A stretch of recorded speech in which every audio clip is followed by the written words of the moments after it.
Pokemon is an interesting game series, and by interesting, I mean pretty boring. Everyone gets to the point where they realize every Pokemon game is the same thing. That reminds me of another AAA franchise. What is it with AAA franchises not innovating their games? Oh yeah, because people will buy them no matter what. But at least Pokemon has the excuse of being a kid's game. It might not make sense ranking a game series if every game is the same, but I think people rank these games on which ones they grew up with. You're born in the 90s, your favorite Pokemon is probably Red and Blue. You're born in the early 2000s, you probably have a Gen 4 bias like myself. Basically what I'm saying is, anybody's favorite Pokemon game is strictly based on bias. They're all the same. Of course, the newer ones have more features, but they aren't big enough features to differentiate from the older version. Yeah, Pokemon games are basically just newer versions. Think of the games like iPhones. They're basically the same thing with very minor changes.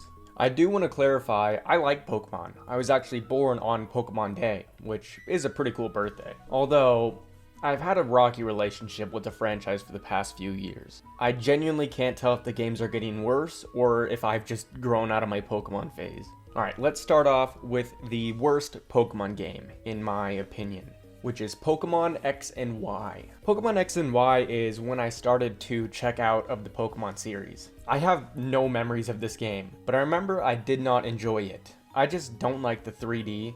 Back when it came out, I thought it was cool, but Game Freak still hasn't improved on it since X and Y. The starters are very forgettable. Besides Greninja, he is one of the coolest starters. The legendaries just look so dumb. Yveltal is a literal Y.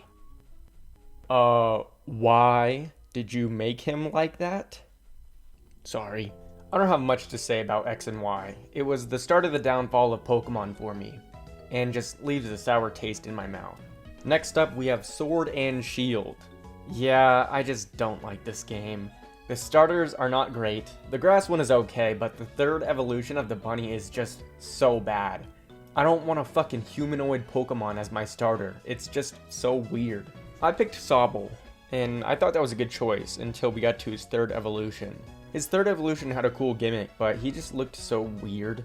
The legendaries are kind of plain. They both look the same, and I don't really like how they're just Sword Dog and Shield Dog. At least the Shield Dog is a shield. The Sword Dog is just a dog holding a sword. Dude's not even trying. Game Freak had a cool idea with the wild area, but it seems like they gave up halfway through the execution. Game Freak could have been rushed to release Sword and Shield 2. Maybe it's not completely their fault, but I'd honestly prefer a new development team making Pokemon games. We need someone who wants to innovate the series, because Game Freak has stuck with the same formula for 20 years. It does seem like they listened to the community with the new Legends Arceus game. About 10 years later, I do hope Arceus is good, but I'm very skeptical of it. Next game. Game Freak wanted to try something new with Sun and Moon, but they didn't go far enough with it. They just swapped out gym leaders for like Big Pokemon? Big Kahuna Pokemon? Is that what they're called? Big Kahuna is it's a fucking Jersey Mike sandwich. I mean, they tried to switch up the formula, but it just wasn't enough. And I didn't find a lot of interest in the Big Kahuna sandwiches. I don't know. At this generation, I was kind of checked out. I don't have much to say about Sun and Moon, and I didn't even finish Ultra Sun and Moon, which seems like the same game. The starters were also pretty bad in this one. The legendaries are alright. I like the Moon one, and the Lion one is okay. Next up, Omega Ruby and Alpha Sapphire were fine. I prefer the older versions of the game though. The 2D versions just have more charm to them. They'll be higher on the list. I don't know, man. The 3D Pokemon just have like washed out colors, like they were left out in the sun. They also just stand there or float in place, while the 2D sprites are in a cool position and their personality is shown more. Moving on, we have Let's Go Eevee and Let's Go Pikachu. I kind of liked these games. This was a point in the series where the battles didn't feel rewarding though. I don't like the friendship stuff, like when your Pokemon is about to faint but they toughed it out because they love you. It's just kind of dumb. But Let's Go is a spin-off remake of the original games, and you really can't go wrong with Kanto. But please, no more Gen 1 remakes. We've had enough. Let's Go is a hit or miss for people. I liked it. $60 is just a lot though. It's not amazing, but it's a little more than okay. Now we can get into the good stuff. The original Pokemon games, Pokemon Red and Blue. The biggest problem with these games is obviously the age. I don't mind bad graphics, but I do mind not having color. The games aren't bad, and we wouldn't be here without them. Gotta give them points for that. Next, we have Pokemon Ruby, Sapphire, and Emerald. I like these games, but I never go back and play them. The art style seems very different from all the other 2D Pokemon games. It just doesn't look as good as the other ones to me. The Gen 3 starters are also the definition of C tier for me. They aren't bad, but they aren't great. But the two legendary Pokemon fighting is so cool. Groudon and Kyogre squaring up, then Rayquaza coming down to break it up is probably the coolest cutscene in the Pokemon franchise. I also love how Groudon is standing on a tiny patch of land to fight Kyogre, who's on his home turf, the fucking ocean. Next we have Fire Red and Leaf Green. Fire Red and Leaf Green are the best versions of Gen 1. It's the original games just remastered. You can't go wrong with it. The starters are the starters. They all just look perfect. Do I really have to go on? Blue is also the best rival. He's cocky. It makes you want to kick his ass. And this is where the list gets kind of tough. I love all of these games, but I'm gonna try and sort them out. I guess we're gonna go with Black and White and Black and White 2.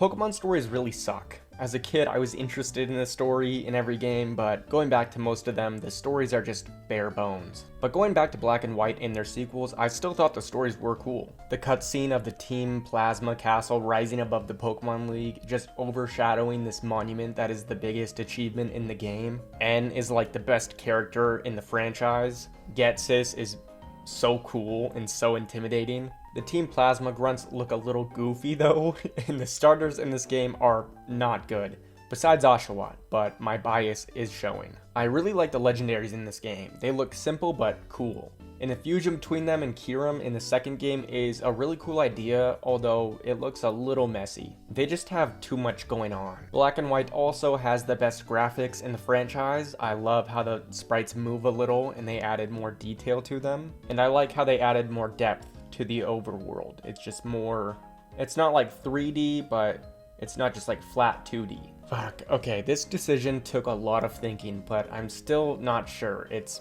kind of a toss-up. Okay, Pokemon Platinum is one of the best Pokemon games. I just prefer this version over Diamond and Pearl. Platinum's just a more optimized version with more Pokemon. The starters are all so good. Piplup is the best starter to ever exist, and I love Turtwig and Chimchar. These are like peak Pokemon starters. All of the cities are more memorable to me than any other Pokemon game cities. Giratina is the best legendary, and the Distortion World was such a cool part of the game. Cynthia is probably my favorite champion, and Barry is one of the best rivals. I like the legendaries and their backstories. They're the creators of the universe. It's just way cooler than Protector of the Skies and Protector of the Seas or Protector of Life. Darkrai is also a cool legendary. The side thing you could do with the kid having a nightmare is a really cool little story that ends with you battling Darkrai. And the music is really good in this game. I actually use some of the music in my videos. And number one, we have Heart Gold and Soul Silver. I kind of grouped these games with the original Gold and Silver because they're just remasters. The main reason these games are the best is because you get to go through two regions, Kanto and Johto. I remember when I first played this game and I beat the Elite Four. Then I get some ticket for a cruise ship and now I'm in Kanto. That was such a cool experience. I get to go through another region, the gym leaders are tougher, and I get to battle Red. Battling Red is the best battle in the Pokemon franchise. You're battling your old character. That's like the coolest shit. Red's not holding back either. He's got Pokemon ranging from level 80 to level 88. The plot's a little weak in this one. Weaker than most of the Pokemon games. It's just Team Rocket looking for Giovanni. I do like how we get to see the aftermath of Red and Blue, but it just didn't seem interesting. Lugia and Ho-Oh aren't the best legendaries.